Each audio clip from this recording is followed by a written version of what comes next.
Welcome to the Daily Dish with New York Times bestselling author Leanne Ely. Putting vibrancy back into your everyday life and feeding your heart, mind, body, and soul. Join us every day at 1 p.m. Eastern for Motivational Monday, Tuesday's Tip, Wise Woman's Wednesday, Thirsty Thursday, Food Fight Friday, and of course Q&A, where no question is off limits, and Soulful Saturday. Here is your host, Leanne Ely, and the Daily Dish.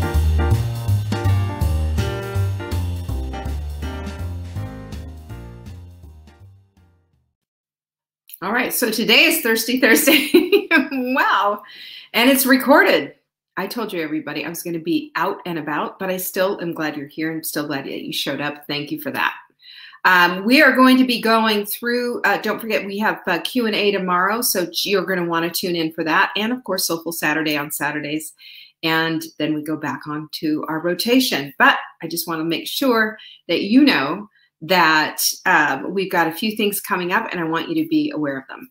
First and foremost, as you can see the little scrolly behind me or underneath me, wherever it is, it's right there, there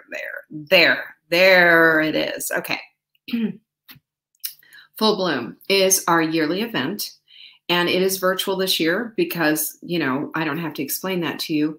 And it is going to be absolutely on fire. I'm excited about this. We've got a lot of people coming, and it wouldn't be the same without you there. Our theme this year is You Are Enough. I am enough. That is our theme. And as you can understand, there's a lot of things to unpack with that, but we start there at the base. It's going to be impactful. There's going to be a lot going on. You're going to get swag bags in the mail and digitally. You're going to get a lot of things, plus an amazing community to support you and love you up and be with you for that whole day. It's a whole day event. And it is on Saturday, April 24th. All the details you can find at savingdinner.com/bloom. I really do want you there because it is going to be that much. That's going to be a big deal. Sorry, it just is. All right. The other thing is, quote of the week. There are only two options regarding commitment. You're either in or you're out. There's no such thing as in between life. You know that. Just one of those truth bombs going off, right? We need these things. This keeps us up on what it is that we're doing, and are we living in truth, integrity today, so we can become the future self that we want to become? Big stuff, huge stuff. Our quote decks, flying out the door. Can I just tell you about that? I love these. They're all brand new, and so it's really fun for me to go take a look through. One of them was a quote that we had just the other week. You'll remember this: treat your body like it belongs to someone you love. Such a truth bomb. No pressure and no diamonds. That was another one we had just a few weeks ago. One more. That which is measured improves. I know that one so much. This is why we measure, so that we can be ready for the hot melt spring. Yeah, it's coming up. It's coming up. I think it's April the 5th, Saturday, April the 5th. I could be wrong, but you'll see in the comments if I'm right or wrong. It doesn't matter, does it? You can find our Full Bloom quote deck. I'm just going to call them the Full Bloom quote decks because that's what they are. You can find them. This is how you can set up a supportive environment. They come with a little easel. They're a beautiful addition to supporting your positive and supportive environment. And they're at savingdinner.com/quote. Go get it. And while you're there, you might as well pick up a mindful mug because, listen, savingdinner.com/mug. Mindful mugs keep us in the place of being mindful. Have you noticed the shift in how you react to life when you're not sitting there and twiddling your thumbs and just letting whatever happen to you? You know, when we are proactive in our lives and we make a decision to be mindful, the food becomes mindful. Our thoughts become mindful. The people we're around, we want to be around like-minded, mindful people. We live an up-leveled life. It's a completely different experience. Have you noticed that? I certainly have. Anyway, so we have these things. The reason we have these things is we want to help you build your own bridge. You know, we're here going over to there, and there's bridge building to be done. And you're the one who gets to do this because it's your life. I'm going to give you all the tools I can possibly think about and think of. And that's what we do. That's with some of our products. That's why we have the Daily Dish show every day, is to help you build that bridge, because you're on your way. And you know what? I've got a secret for you. One of the best things about the whole thing is the journey.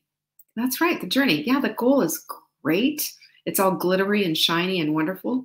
But if you understand that the journey in and of itself is part of the most precious experience you'll ever have in your life, you're going to start to see things just a little differently. That's what I'm going to say. Our supplement of the week is, boom, look, I could hide right behind it. It's so big. This is our Perfect Paleo Protein, and it is divine.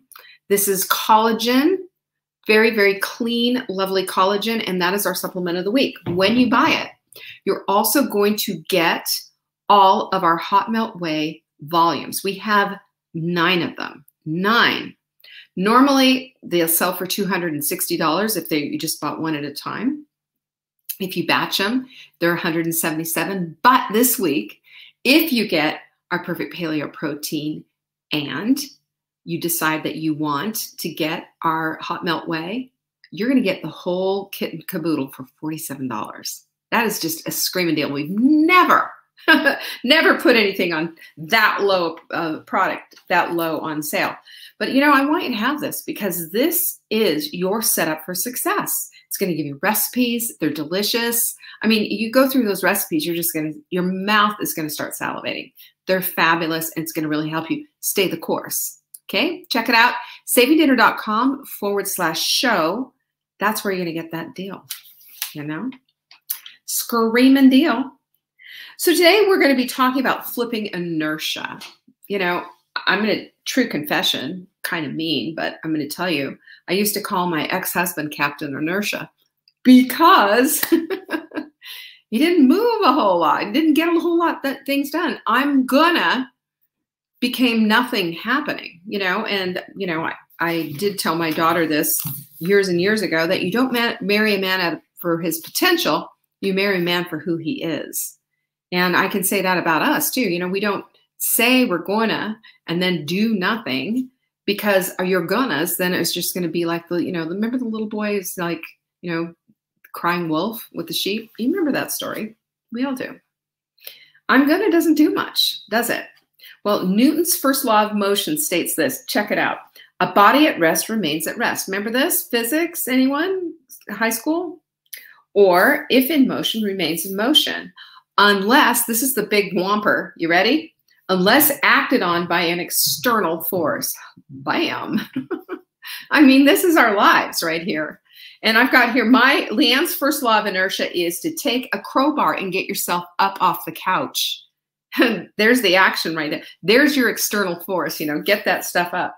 So really what this is pointing to is this stuckness. I mean, we've all been stuck. Haven't you been in that place of just like absolutely frozen, paralyzed on not knowing to turn left, turn right, and what do I do next?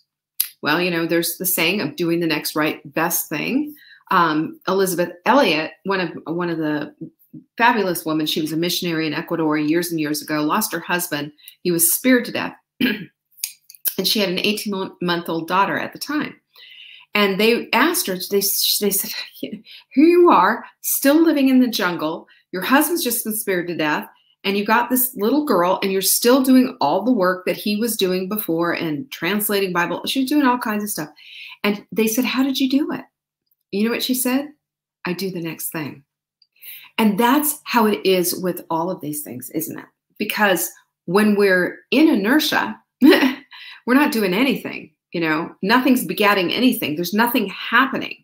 You know, when I think of inertia like this, I'm in motion, I think of chaos and, you know, that the Tasmanian devil, remember that cartoon where he just spin himself crazy? And then he's like drooling and all that. That's a pretty good imitation, right? But that's, you know, the Tasmanian devil on one hand, or, you know, Captain Inertia sitting on the couch, not, you know, needing a crowbar to get you out of there. Which one is it? And I want to get you to this place of understanding that just doing that next thing is really enough. It truly is. Because if we can do that, we can get that crowbar up and get rid of the stuckness. You know, we've all opened jars that we've seemingly stuck. We've used crowbars, literally used crowbars to get something unstuck. All of us have been in that place, and we've been mentally in a place of stuck. I get that, but we don't have to live like that. Let's acknowledge it, yes, but let's also put together a strategy and a plan on how do we get out of stuck? How do we get out of this place of either spinning our wheels and just going nowhere like the Tasmanian devil and making that goofy face, by the way, or just being glued to the couch as if that is your home of homes forever and ever, amen. There's those two things that neither one work. Neither one works. So let's talk about this. I've got 7 steps to create a little bit of turbulence in your life. Turbulence, good kind of turbulence, the kind that keeps the energy flowing. So let's start with number 1. Number 1, you got to start with the one thing. Think about it in your life. What's the thing you're thinking about the most? Is it a relationship? Is it your food? Is it, I don't know, that you don't feel good? Whatever it is that you're thinking the most of, that's your one thing. We start with one thing because you know what happens? When we start getting just a little bit of a handle on one small thing, then other things start to come along with it. It's really kind of a miracle on how this whole thing works, you know? Because if we decide, you know, I'm really tired of feeling like a slug, I want to be fit, I want to be healthy. It isn't like we just all of a sudden decide shutting down the family, shutting down the house, shutting down the job, and all I'm going to do is just work out. No. We look at our lives and we figure out how to put workout into it. That's how it works. So when we start with there, you know, we've got some things to do. We've got some things to do. So let's use this fitness thing because I had a Captain Inertia thing where I was either in or out. I wasn't consistent. And like I said, my word of the year is consistency. So here's some of the things that I did. Number 1, dress up in your costume. Put on your costume. If you're going to work out, does that mean you're going to be wearing a suit and heels? Does that mean that you're going to be wearing, you know, your favorite, I don't know, whatever. Well, pretty much we all wear yoga pants. Well, yeah, you can work out in the yoga pants, but you know what I'm saying. When we dress the part, we feel the part. So put it on. Put on your costume. If you've had little boys and you gave him a Superman cape, what happens when you put that on him? Suddenly he's Superman, right? You put a cape on a kid and they are a superhero. Well, you do the same thing with yourself. You put your costume on and you're going to start feeling like that person. Now, caveat, do not go into the mirror, look at yourself in the mirror and go, oh my gosh, I will, and start, you know, yammering yourself down. Don't do that. Remember, becoming and being your future self is doing those things every single day. That's part of the consistency equation, and it's part of the momentum that you can deliver and deliver to yourself if you just stay the course. You don't need to give a whole dissertation on what you look like and all this other stuff. That you're just part of this is part of your change. Allow for where you are right now, put on your costume and get to work. And number 2, put on your dancing shoes or your magic shoes, your ruby slippers, whatever they are. Those shoes, as Fly Lady says, tell your head it's time to get to work all the time. I mean, that's one of the things that absolutely blew me away years and years ago when I first, you know, encountered Fly Lady, was just that concept. Because I thought, yeah, if I put on lace-up slip, I thought of myself as if I went to go clean the house or clean out the garage, I wouldn't be doing it in flip-flops. Just wouldn't. You know, I gotta have some proper shoes on. They're going to be laced up. They're going to give me support. They're going to be doing this. And that's what we do too. When we put on our costume, we put on the shoes to go with it. Got it? The next thing is that we commit only to doing 30 seconds. Because if we take the time to get dressed, we take the time to put on those shoes, and we take the time to just do the thing that we're going to do. So if it's gym, you drive to the gym, you go into the gym, you give them your card or whatever, and you go to the bike or you go to sit on it and you say, you know what? All I have to do is 30 seconds. And then if I want to, I can leave. Or 30 seconds of class or 30 seconds, whatever. And you know what's going to happen next. Of course, you're going to end up doing it after you've gone through all that trouble to do it. But commit to those things. Commit to your costume, commit to your shoes, and commit to 30 seconds. It's that powerful. Number 2 is what if yourself to death.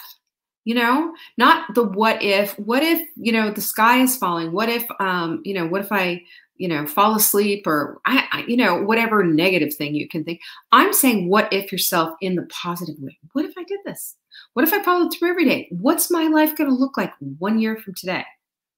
It's big stuff, because when we do that, we open up the doors to creativity, imagination, and we can start to visualize and see and have perhaps a little glimpse into what our future could be. How about that? And I love ruminating on that stuff, not the negativity, but on that stuff, because when we do that, then we start to really feel and get excited about what could possibly be. Fun, fun, fun. So, and the other thing is, you just keep it super positive. Even if can I extra credit for this, write it down. Write all that stuff down. Look in your journal and look at it, and then go back and take your pencil, underline it, read it again. Start seeing it. And when you go to bed at night, take a read in that journal. And when you close your eyes, that's what you start to think about. That stuff. Watch what happens. Number 3 is clean up your head mess. Don't we all have that? I call it the jumble, because you've got your work over here, you've got the kids here, you've got your other stuff here, you've got, whatever it is, whatever your compartments and departments are of life, you've got it all there.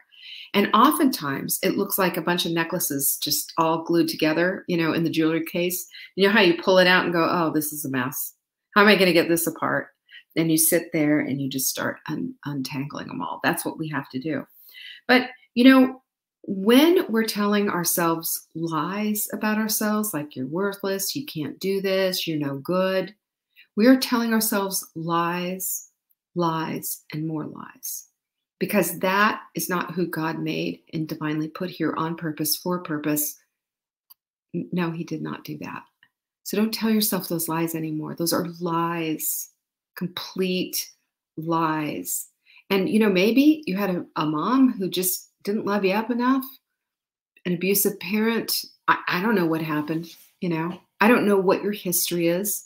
I know with my own thing, there was a little bit of, and I kind of couch this a little bit, but a little neglect, but I think that was just the way parents were in those days. They just really didn't pay a whole lot of attention, except if you were doing something wrong, but you just came and went as you pleased. And yeah, there were certain things expected, but they weren't like, let's sit down and have this conversation about your future, for example. Or I never really considered what my future was until all of a sudden I was out of the house and thinking, holy moly, I got to figure out this adulting thing.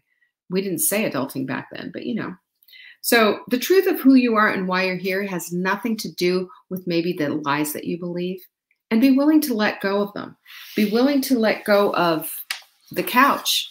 Be willing to let go of the stuff that has held you back for all this time. Because if it hasn't worked yet, it's not going to work. Promise. So, what I'm proposing is just giving these little things an opportunity to germinate, to seed and germinate in your brain. Let it happen. What do you have to lose? Seriously, nothing. Nothing at all. Number 4 is to pursue excellence and not perfection. Because perfection is what got us to the place of usually giving up. Because nobody can do perfect here. It's just not part of the cards. We are here, earthlings, on earth. We fail. We make mistakes. We do things. We aren't perfect. It's just not going to happen. I always say perfect is not found on this side of glory, because that's the absolute truth. We will see perfect one day, but not now. So if we can strive instead to be excellent, then we've got something to look to do. That means that we can accept ourselves where we are right now today and do just a little bit better. Isn't that a relief? I love that. Excellence. That's who we are. I used to tell my children when they were growing up, we are the excellent Elis, and we do things excellently. I mean, I would say it and they'd say, excellently. So it was so cute. But that's what a geeky mom that I was. But I wanted my children to equate when we do something, we're going to do it well. We're going to do it in the best to our ability. Not perfect. They had the right to fail. They had the right to make mistakes, of course. But also that my expectation of them and your expectation of your children and of yourself should be that you're going to do the very best that you can.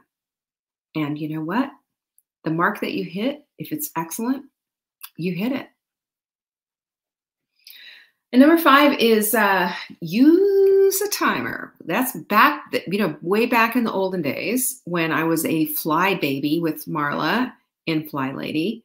I had this little timer and I would put that thing was going off all day. Ding, ding, ding, ding, ding. Now we can just use our phones.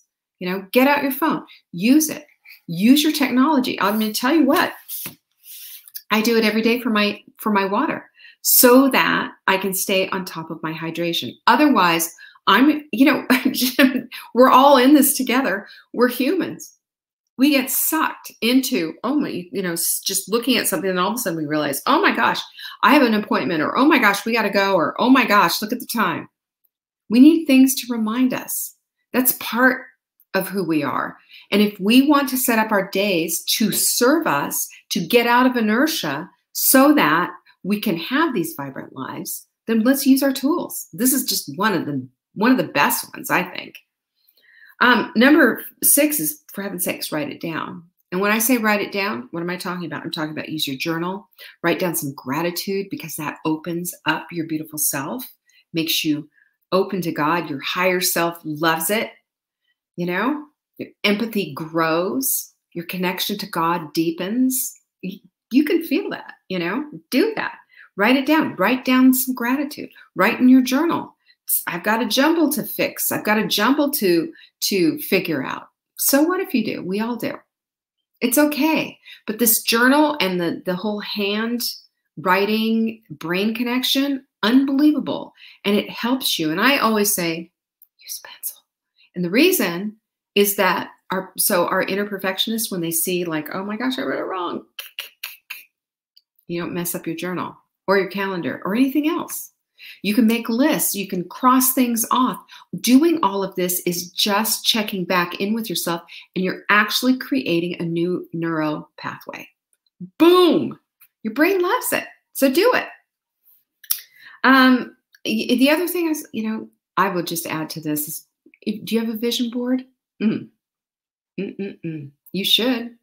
Vision boards are what brought me to this place of having this house, because on my vision board, on the whole left side of it, was this house on the water with a dock. And that's what I kept saying to Mark. I want to buy a house on the water with a dock. On repeat, we are now bought a house on the water with a dock. And I'm telling you, that vision board planted a seed. I kept looking at it. Have your environment support you. Across my way here, I've got some I am statements that are just pertinent to what I'm working on right now. I have my quote deck sitting here on my desk, and I have things in my environment that are supporting the life that I want to lead. We need to do that because it keeps planting. It's subliminal. Half the time we're not even, we'll see it and it's just, it goes in. I'm telling you, it goes in. It imprints on your brain. Important. Quote decks, mindful mugs, all of it. They all work together on your behalf. Number 7, again, is self-care. Self-care is true healthcare, in my opinion, because self-care is saying to yourself that I am enough. I need to be taken care of, and I get to be taken care of. It's not an extra frivolous thing. It's just part of what we are. Now, that doesn't mean that we can all afford to go to the spa for a day. What it does mean is that we all can afford to maybe take a nice luxurious bath or shower even, and loofah and put some skin stuff on and, put on some clean jammies and, get into some clean sheets. That's self-care right there. We all have the opportunity to do something that says, you love me. This is self-care. When we do that, you're underscoring who you are, who fearfully and wonderfully made you. It all circles back. This is how it is. And I just want to say, very lastly, that all of this takes a little bit of effort. It does, because it's plugging into maybe a new equation for you. But I'm also going to say to you that you are well worth it, 100%. And when you do these little things, just these little things for yourself, you're going to start to feel a little bit different. You're going to start to see things a little different. You're going to start to make new neural pathways, new connections in your head about yourself.